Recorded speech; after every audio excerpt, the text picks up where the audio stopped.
This is Real Estate Rookie, episode 95. I look for the cool factor. I want cool properties in cool places so that I can feel cool. I mean, really, that's what I want. I want cool. That's what I want. And so I look for things like I like to see other houses being renovated. I look for, tattoos and hipsters, again, that cool factor. I want to see, art galleries and local coffee shops, local bars, just kind of that vibe.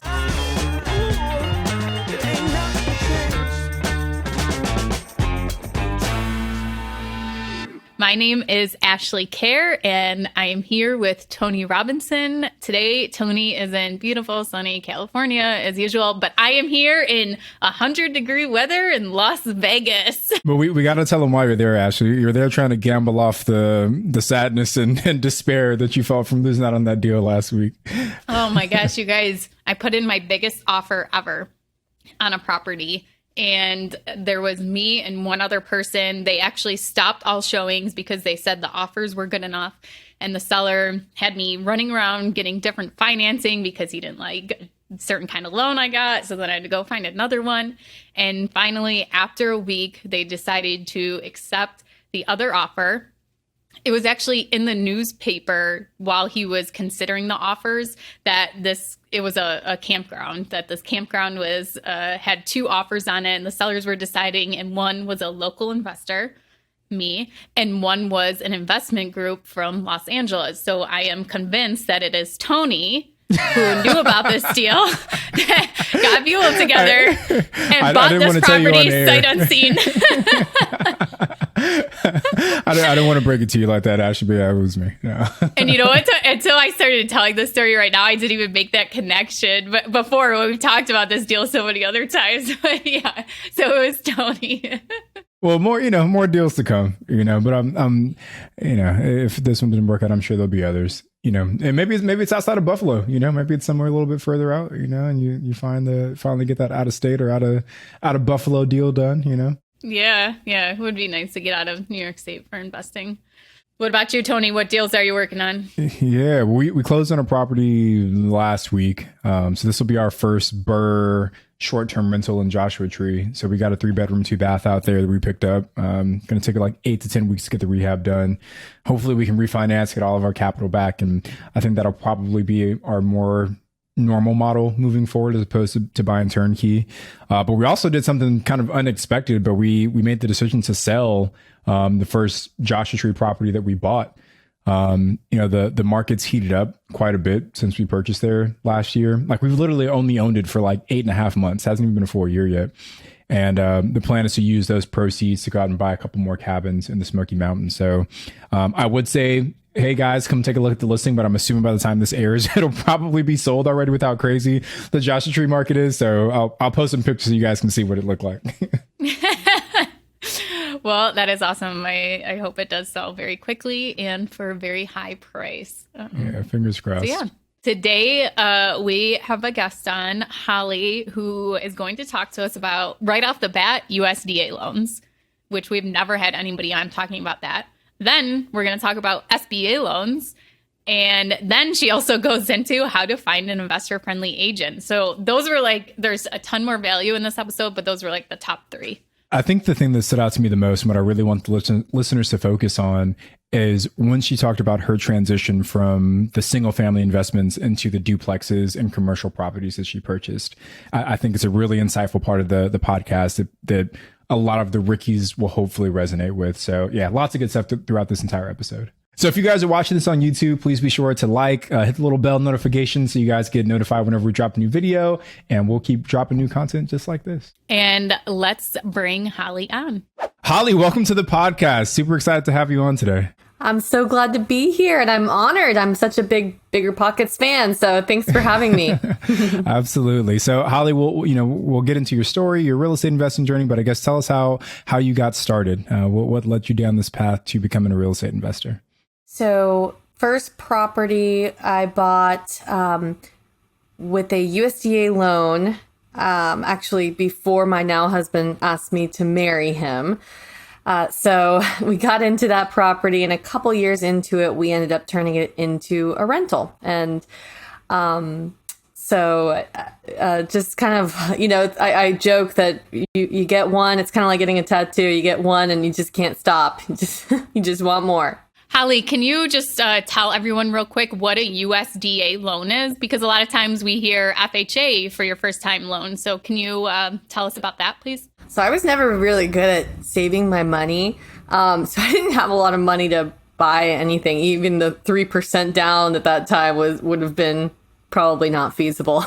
So for an FHA. So I had to do USDA. It's a 0% down loan. And surprisingly, if you look, it's rural property.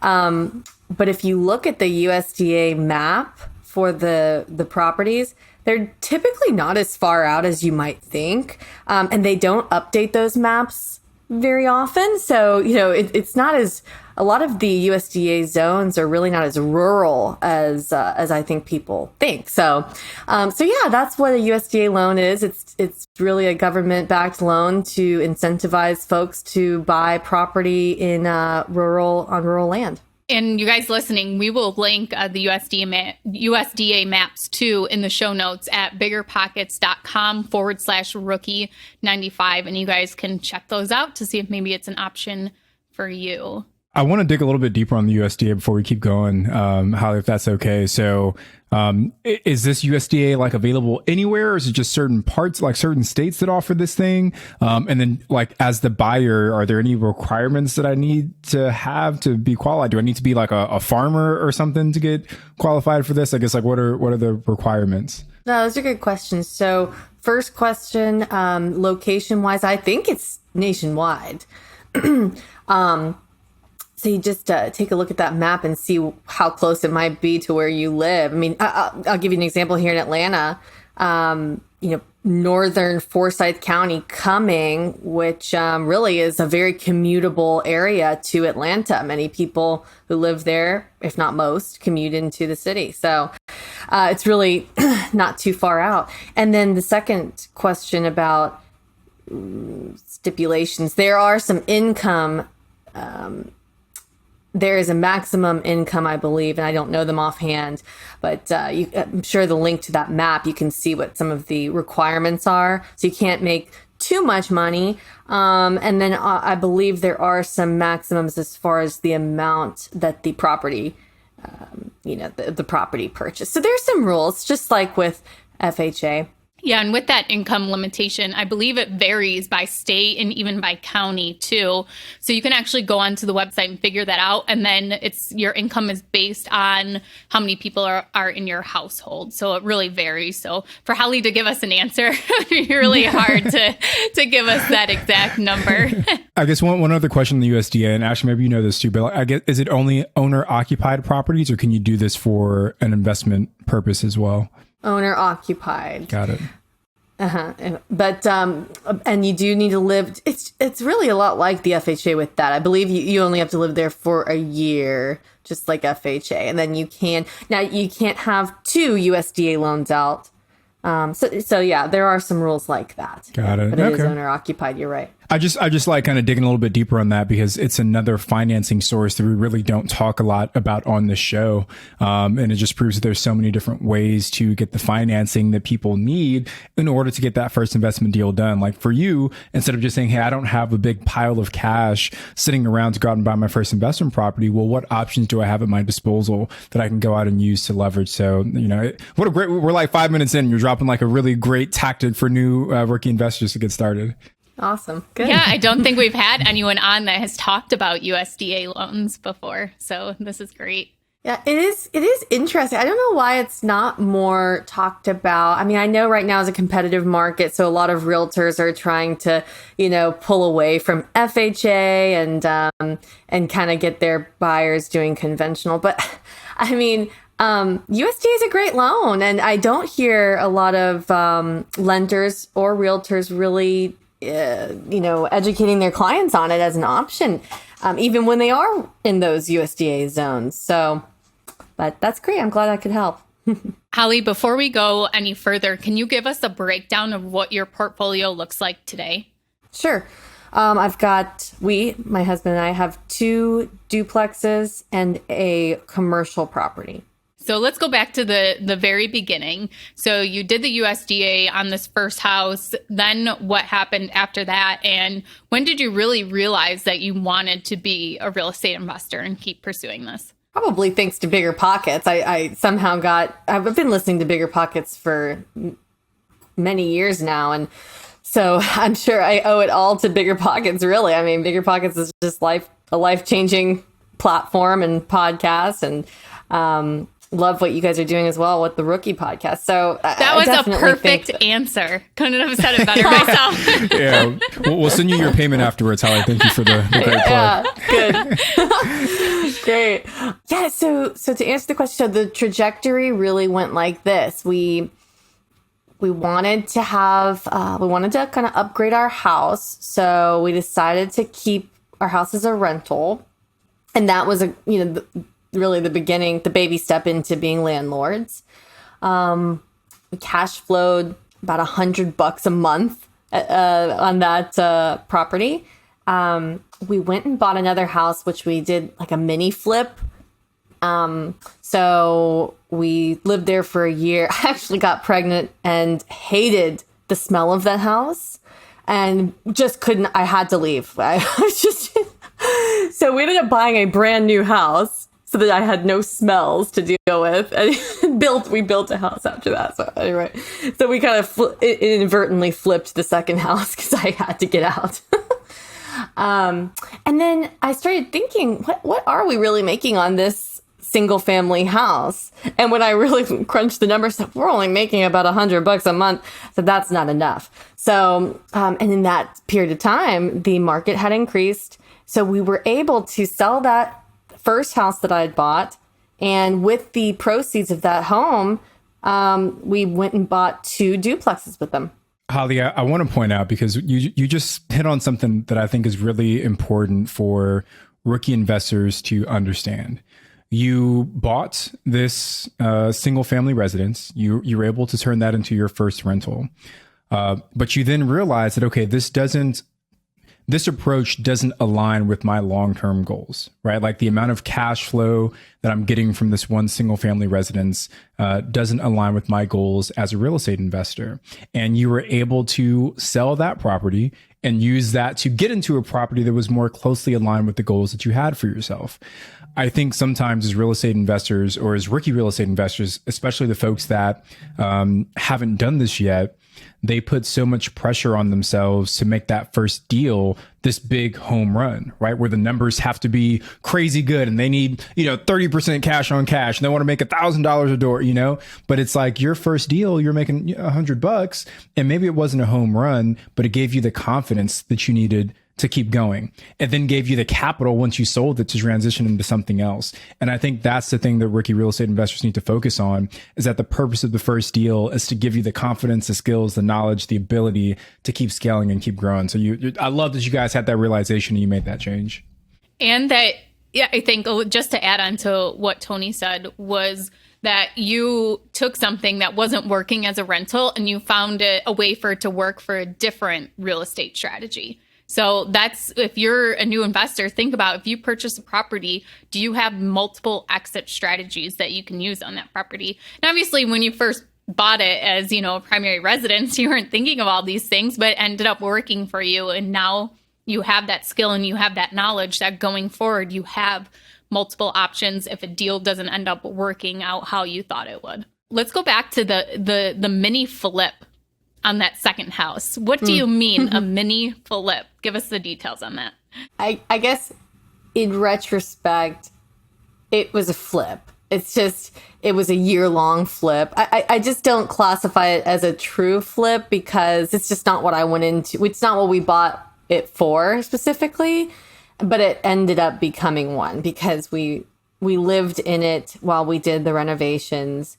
Minimal renovations. It really was a small renovation project, and then we did make some money off it. So that's why I call it a mini flip. It was a live and flip. It was, and we were able, with the money that we earned on that, we were able to, that really helped us put down the down payment on our new construction home that we now lived in. So it definitely, those 3 steps kind of helped us to get into a home that we're much more comfortable in. That's, that doesn't smell. So not only did you take your first primary residence and use it to get the 4 more units, the 2 duplexes, but you also used your second primary residence to get yourself a brand new build. Using that to scale and to step up is really awesome. And that is a great thing about real estate, is that you can start out small, but use those small properties to continue to grow and scale. And sometimes that's how people get into these big apartment complexes. They start out with, a couple single family homes or a couple duplexes. Well, then those appreciate, those cash flow, and they do a 1031 exchange into this, 16 unit, and then they do a 1031 exchange into a 40 unit and keep growing. So if you have a dream of buying a huge multifamily apartment building, you can start out small and you can definitely get yourself there and look into 1031 exchange. Hopefully that does not go away soon. There has been some talk and some rumors about that. But did you guys use a 1031 exchange at all?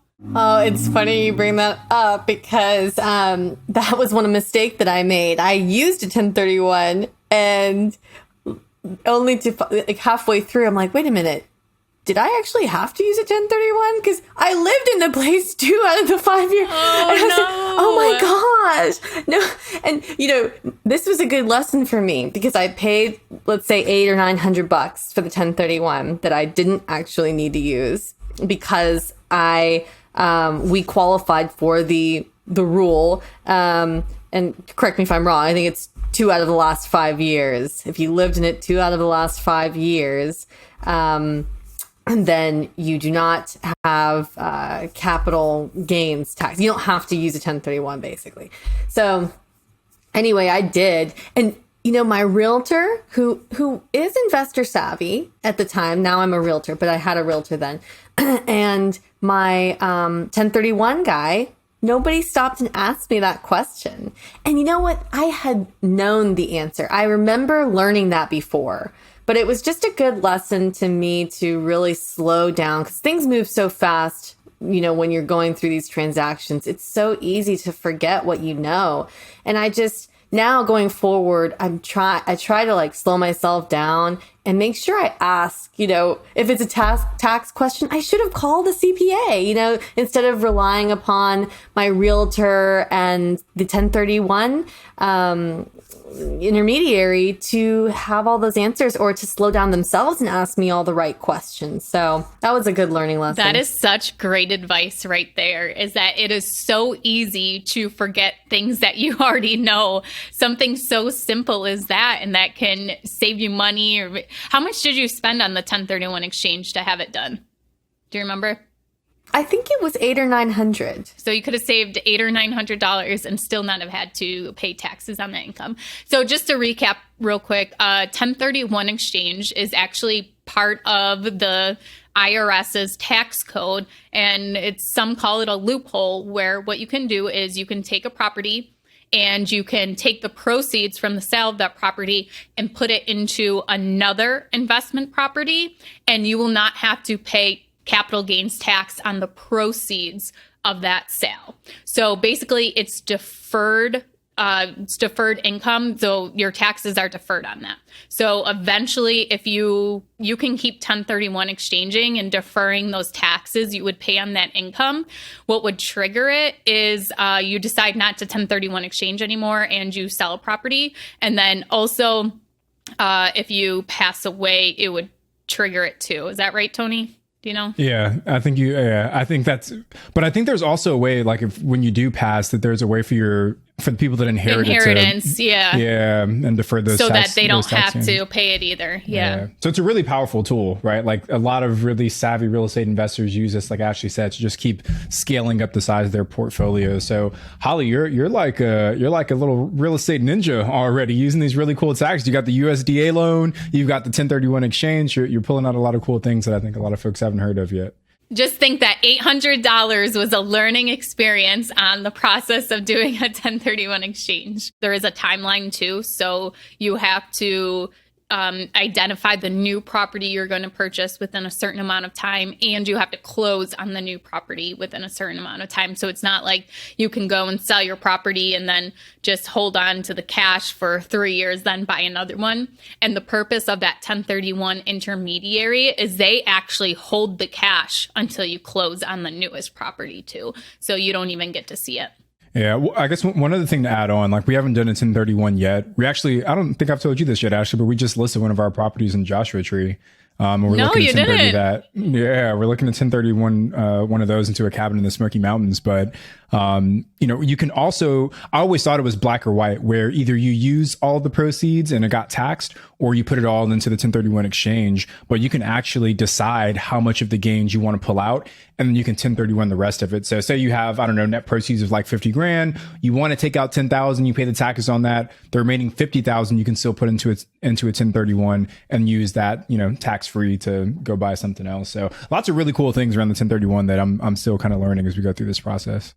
And we will put a link in the show notes for Tony's property for sale. Whoever wants to buy it. Yeah, for both of them, the one in Shreveport. But if you buy my Joshua Tree Airbnb, you also have to buy my house in Shreveport that I've been trying to sell for like 6 months now. So they're a package deal. It's a package deal. Yeah. So Holly, you invest in Tennessee. Tell us about your property there, because we were kind of talking how Tony has a property in Tennessee, which he is not selling those properties yet. But let's go ahead and tell us about your Tennessee property.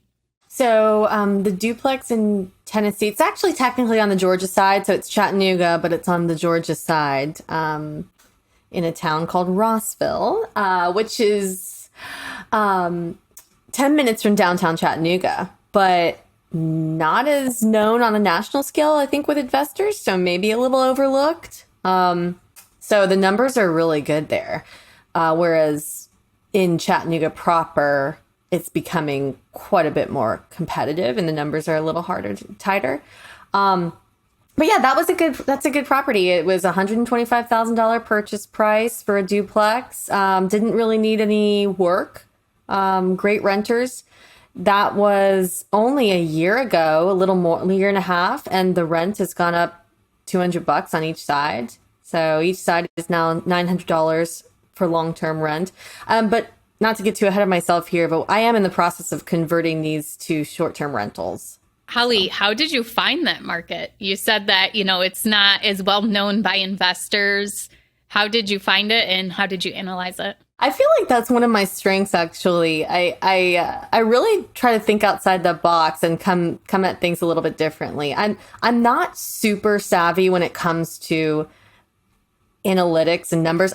I use the Bigger Pockets calculator religiously, and thank goodness for it. But beyond that, I'm really not that sophisticated when it comes to market analysis, and I don't really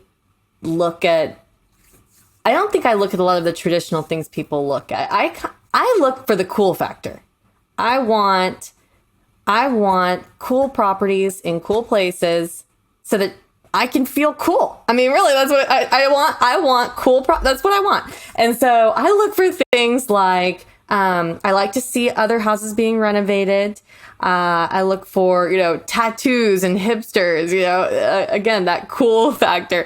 I want to see, art galleries and local coffee shops, local bars, just kind of that vibe. So that's kind of how I narrowed down my markets to where I wanted burr potential.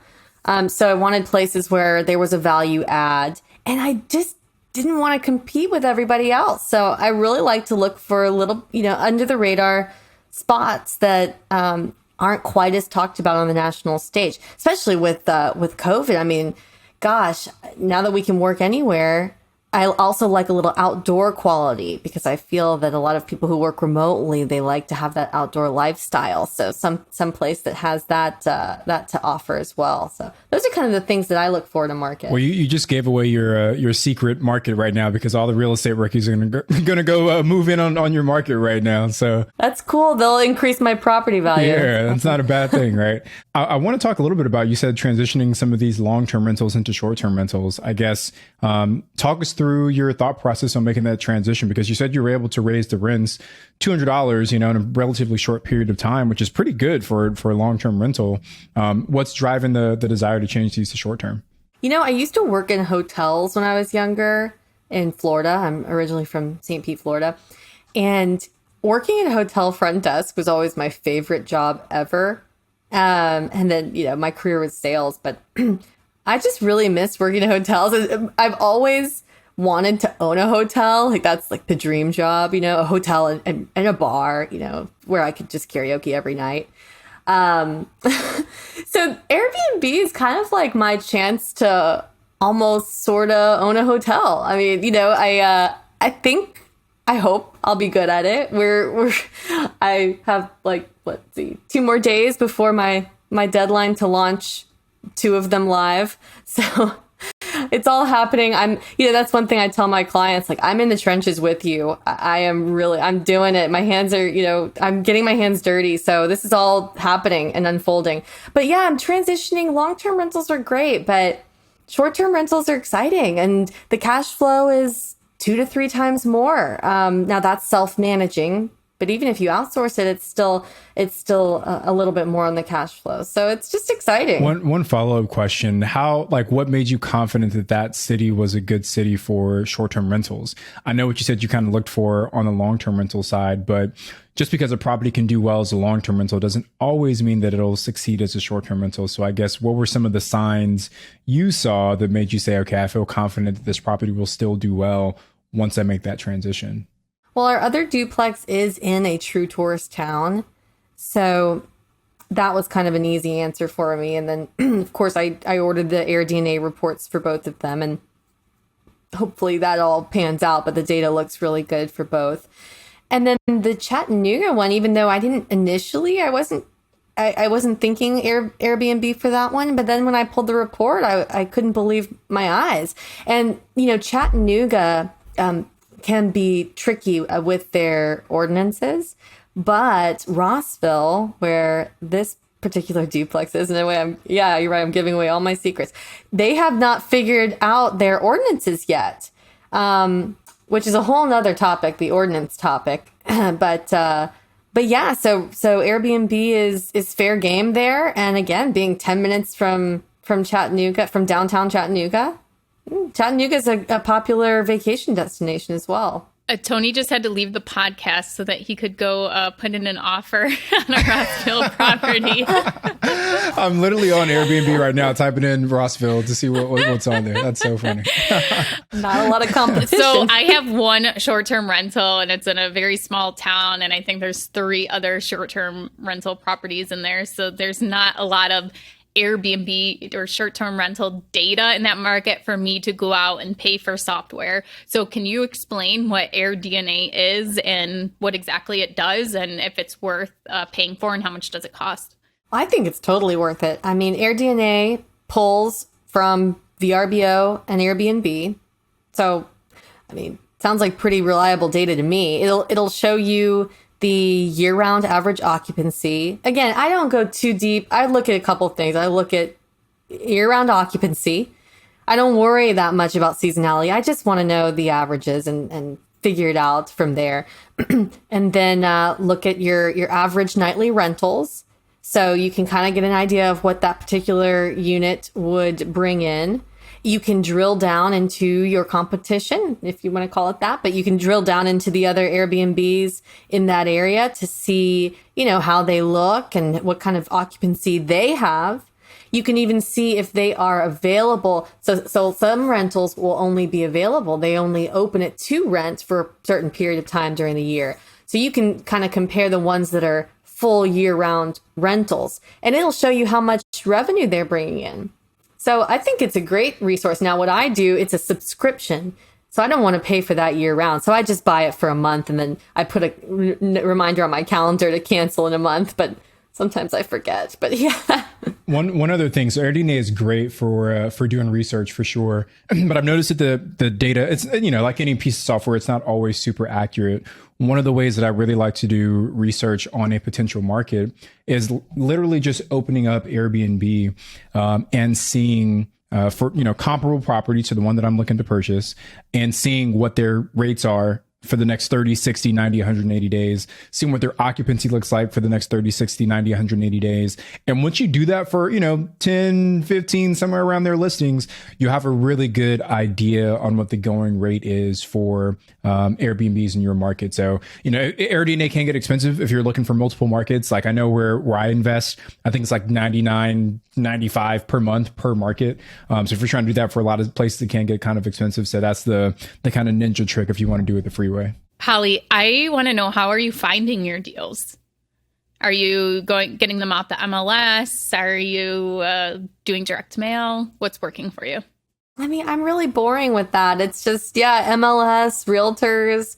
Now I am a realtor, so that helps, I guess, in the Georgia markets. But no, I try to align myself with investor savvy realtors wherever I'm going, and share with them my parameters. But yeah, it's just really, your good old fashioned on market. I really have not had a whole lot of luck with off market. I'm on some lists and email lists and that sort of thing. But I have helped my clients with a couple off market. But no, mine were just regular old MLS. Could you just give us a quick rundown of what that purchase was, and was it on the MLS? Like, did you find it on Zillow? Was it some other platform? That one's probably LoopNet. So full disclosure, that my husband owns a swimming pool service company, and he was leasing space, and it was just, they were outgrowing it. And so it was time to buy a place. It made more sense financially to buy. So we used the SBA loan actually for that, and transferred it into our real estate LLC out of his business LLC. So essentially his business is my tenant. So they still pay us rent. That's how I do it for my commercial property too. I have a business, and the business pays my property LLC rent. And I think that's great for liability protection too.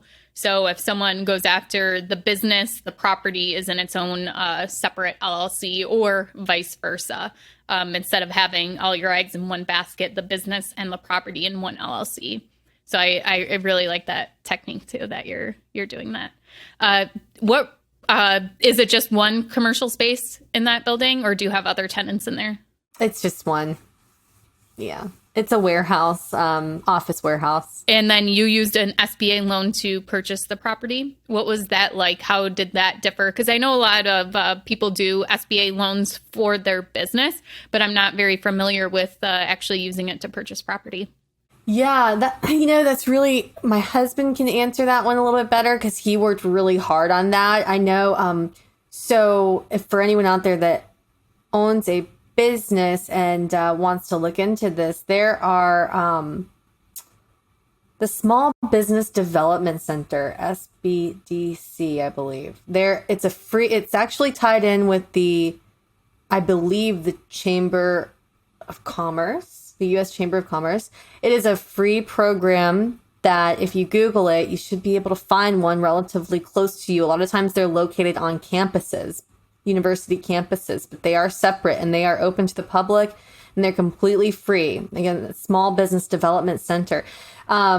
We both have used that, actually, my husband and I, for different purposes, but they essentially give free consulting. And he worked with someone that really coached him on how to apply for the SBA loan, because it's not that easy to get. And several others were denied, and he was really fortunate to get that. Also with COVID, there were some pretty incredible programs going on where basically we got free rent or free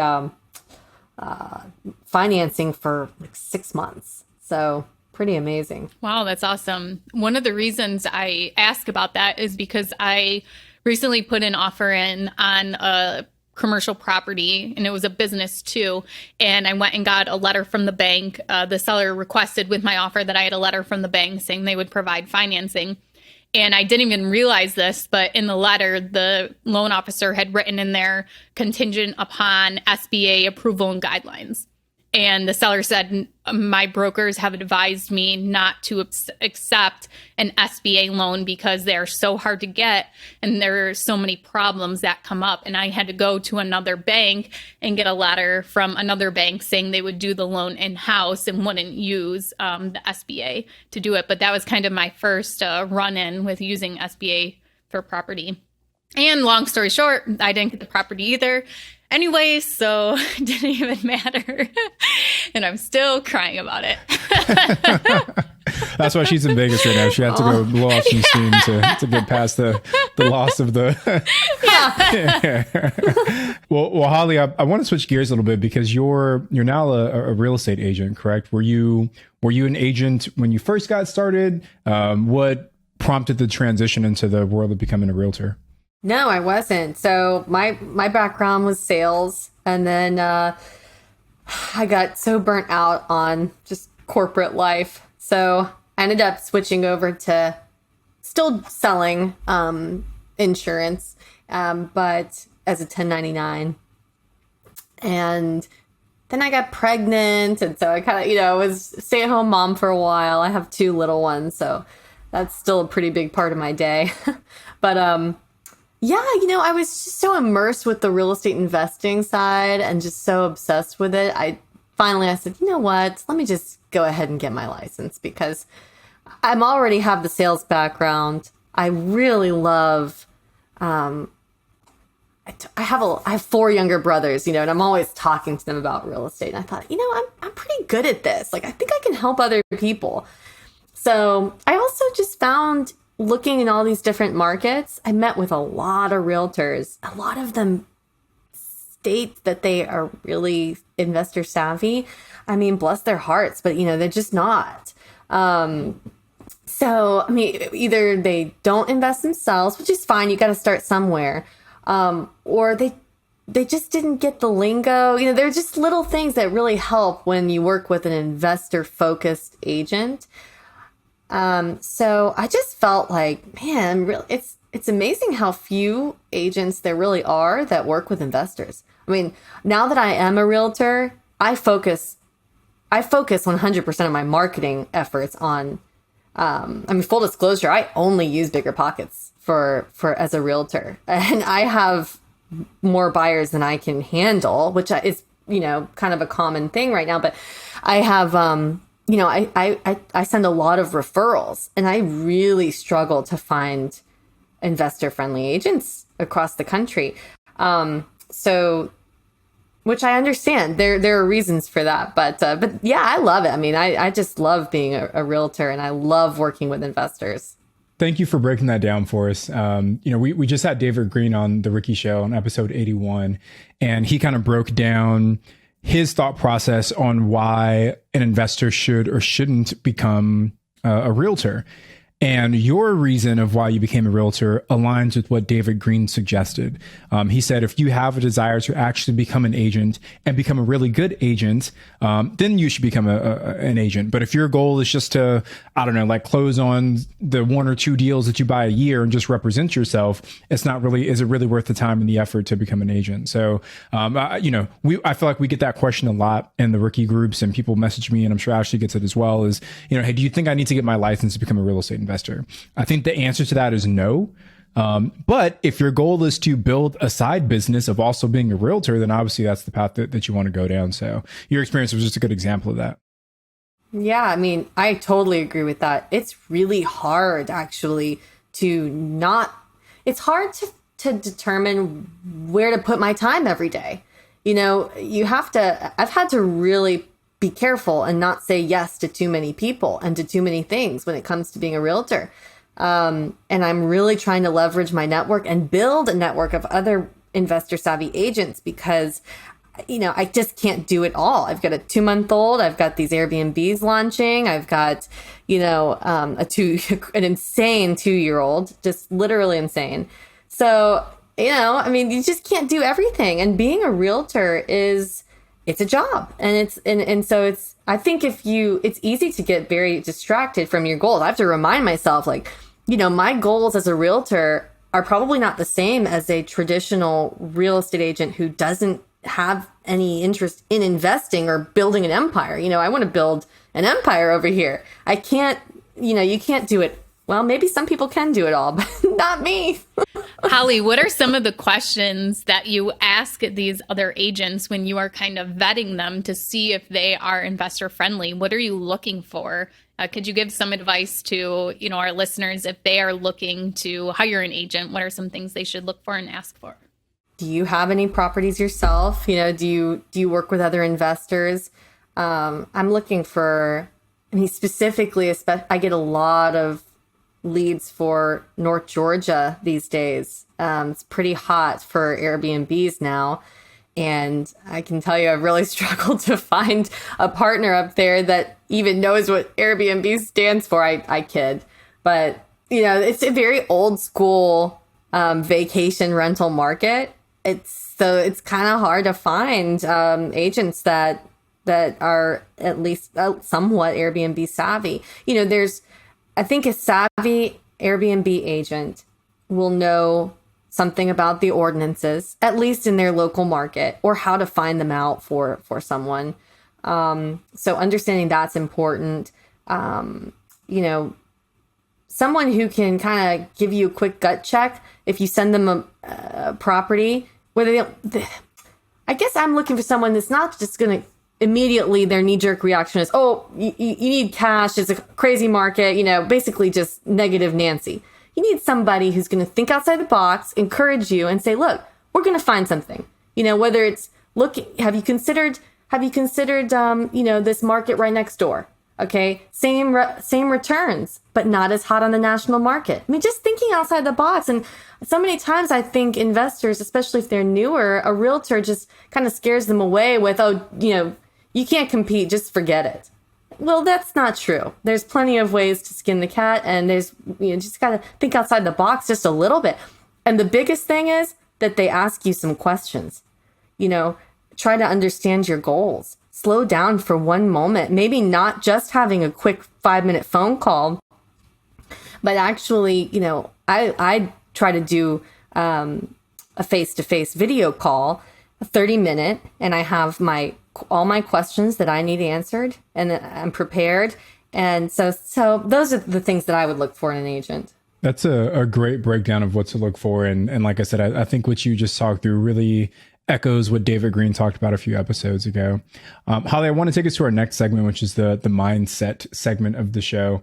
This is my favorite part because I feel like what holds a lot of rookie investors back isn't so much the lack of technical knowledge, it's the lack of the right mental courage to move forward. So if you think back to Holly before she became an investor, before she became an agent, what were some of the misconceptions you had about real estate investing that caused some fear, but turned out to be unfounded? Even still, I kind of have to fight back my thought process of, I can't do that. I'm not ready yet for that. When I don't know I don't have all the information. Financing is of course a big one. It's hard. It's intimidating. And it, I think I had a notion that we didn't have enough money, and even still it's like, oh, we don't have enough money for that, but I haven't, I think just picking up the phone and calling, whether it's a short-term specific lender, and getting information on how to fund some of these short-term rentals specifically. I'm still learning about that. I missed out on a deal recently because we ran into a financing hiccup. Well, I didn't even realize until after I lost that deal that I could have gotten funding and had it and bought that property with a short-term rental specific direct lender.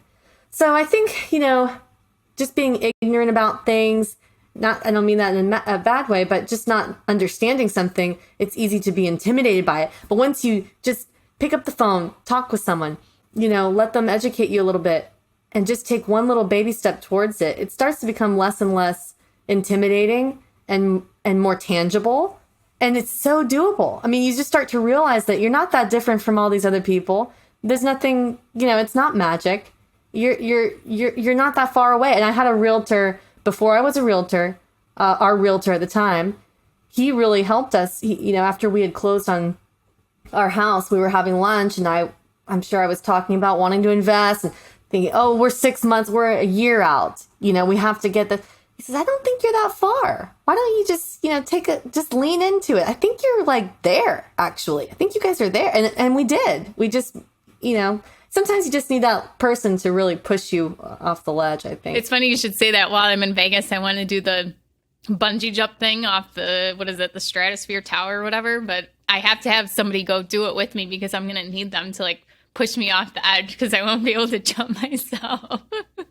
So I understand having that person to hold you accountable, and that's going to, support you and push you and help you do things, because a lot of times it is just a little mindset thing and you are 100% capable and able to do something, but it really helps having a supportive partner too.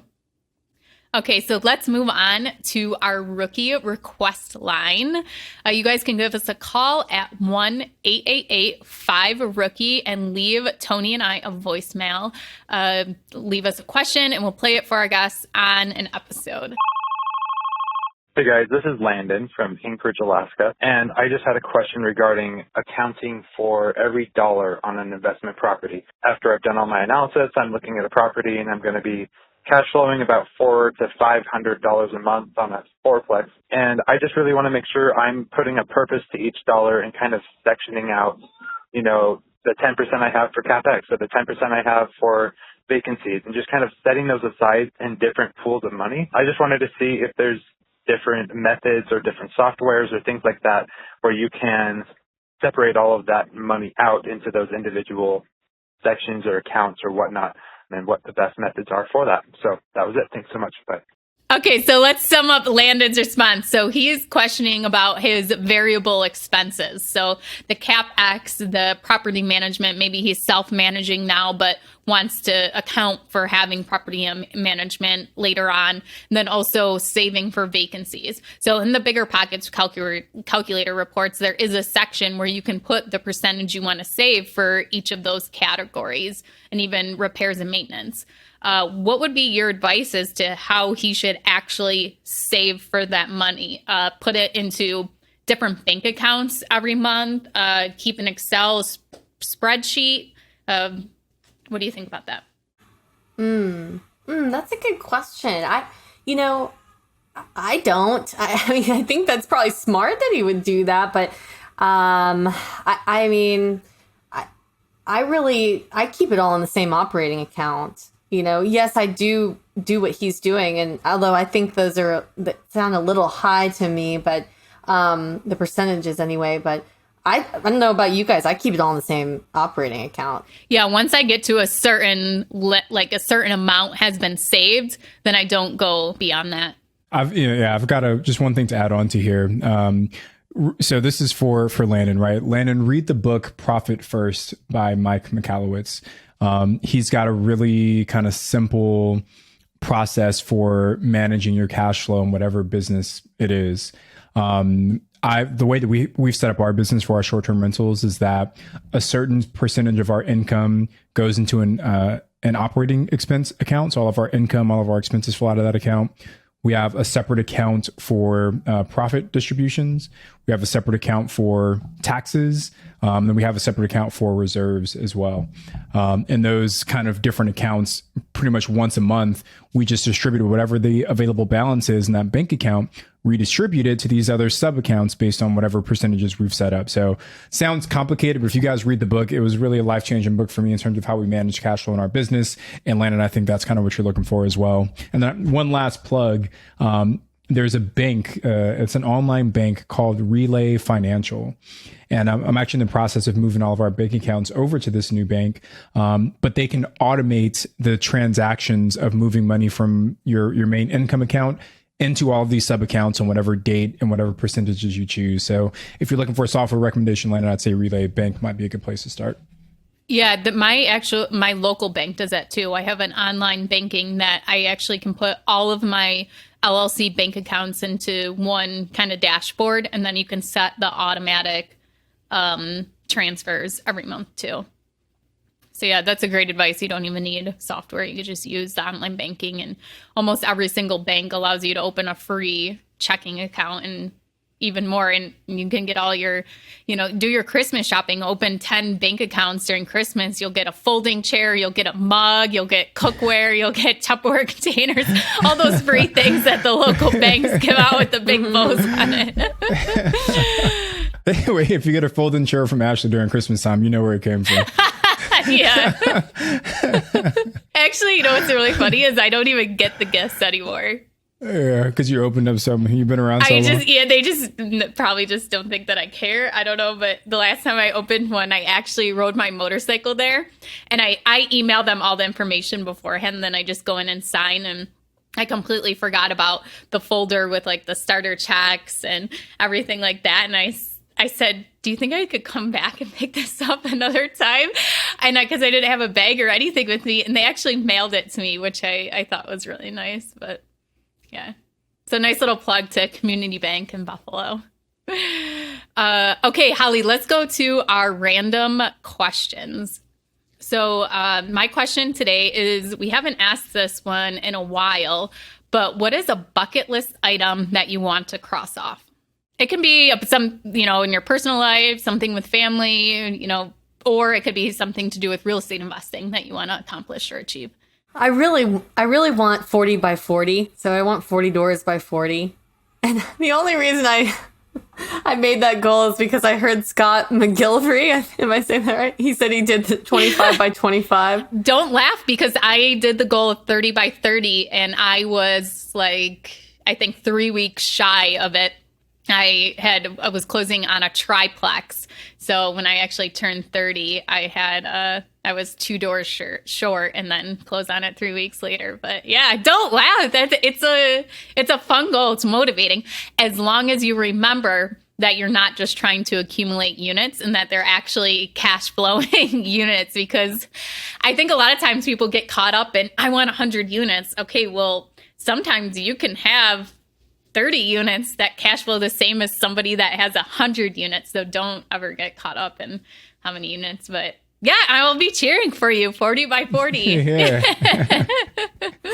I've got a little, I know, I'm like, wait, how old? I was just with a bunch of family in Florida this past weekend, and I was like, wait, how old am I? Yeah. I asked my stepmom, do you know how old I am? She's like, oh no. Yeah, so I've got to move fast, but no, I'm going to try. I'm going to do my best. So my question, Holly, is what does your family think about your real estate investing? And what did they think about you making the transition into the world of real estate sales as an agent? I think everyone was really supportive of that. I think I should have done that a long time ago, actually. It's a really good fit for me. But as far as the real estate investing, there's definitely some haters in my family. I don't. I shouldn't say haters, but there's some naysaying. There's some, you're crazy for trying to do it so long distance, right? That one's pretty common. But overall, I think my younger brothers, I think they think it's pretty awesome. So I think they all want to do it as well. It seems like the younger generation is a little different than the older when it comes to real estate investing. It's probably because of bigger pockets. Yeah, I'd agree. But I guess one thing to add on to that, Holly, right? Like I think it's easy for family members to be skeptics and to, like you said, kind of be the naysayers. But the thing we have to remember as real estate investors, and especially for the rookies that haven't done their first deal, is that just because your Uncle Joe or your Aunt Jane or whoever, just because they say the market is about to crash and now's a terrible time to buy a house, you have to ask yourself, okay, how many units do you have? How many units does that person have that's giving you that advice? If it's a 0, then you've got to learn how to filter that information out, right? Now, if Uncle Joe's got, 1,000 doors, then maybe you want to take his advice a little bit more seriously, but you've got to have the courage to kind of filter that advice based on who's giving it to you. I still love you, Uncle Joe, but I'm going to put your advice to the side for now. So great advice, Holly. Yeah. And just smile and move on. Don't try to argue, but the other thing beyond that, another point is, there's a lot of cool technology out there that wasn't there. When my grandparents had a rental property that was a nightmare for them and, they hated it. Well, now there's some phenomenal pre-screening software, and there's a lot that we have now at our disposal to help us do remote investing, where maybe even 5 years ago would have been a much more challenging proposition. So. Yeah, technology's been a great asset for everyone in this day and age, right? I love it. So Holly, we're getting to the end here. I want to give one quick shout out to one of our rookie rock stars. So for the listeners, rookies, if you guys want to be shouted out on the show, make sure you're active in the Real Estate Rookie Facebook group. I think we're up to, I don't even know how many members now, 30 something around there. We're growing at a rapid clip and the group is super, super active. But today's rookie rock star is Randy Ragulos. So Randy just finished his first BRRRR. They closed on the refinance. So I'll run through the numbers really quickly. They bought the house for about $100,000, put about another $23,000 into the rehab. They were all in for about $134 once you factor in other holding costs and things like that. Their property appraised for $168, and they were able to pull out exactly $134 that they invested. So a perfect BRRRR in every sense of the word. And now they're looking to cash flow about $212 per month with zero money left in the deal. So Randy, congratulations. That is the exact kind of BRRRR deal that we want to celebrate. Woohoo! Awesome. Good job, Randy. Holly, can you tell everybody where they can find out some more information about you and possibly reach out to you to connect? Hey, get on Clubhouse. If you're not on there, definitely get on there and follow me there. By the way, I've learned a ton when it comes to short-term rentals on there. So highly recommend that. But Holly N, as in Nicole, I'm in Holly Barrett. I think that's my handle on Instagram. Follow me on Facebook and Instagram and Clubhouse. Those are the main ways. Awesome. Thank you so much. I haven't been on Clubhouse in a while, actually. When it first came out, I was pretty active, but I haven't been in a while. Have you, Tony? I was just on yesterday, actually. Yeah. Yeah. I had it set to get notifications. I don't even think I must have turned notifications off because I keep forgetting that it's even there. But yeah, that is a great app. And you don't have to be invited anymore, right? Is it open to everybody now? I think it's still invites, but they open it up to Android now, I think was the most recent change. So you guys take Holly's advice, check out Clubhouse and connect with other investors. Hey, well, thank you so much for joining us. This was great learning about USDA loans, SBA loans, and definitely the questions of how to find an investor-friendly agent too. So thank you very much for coming on today.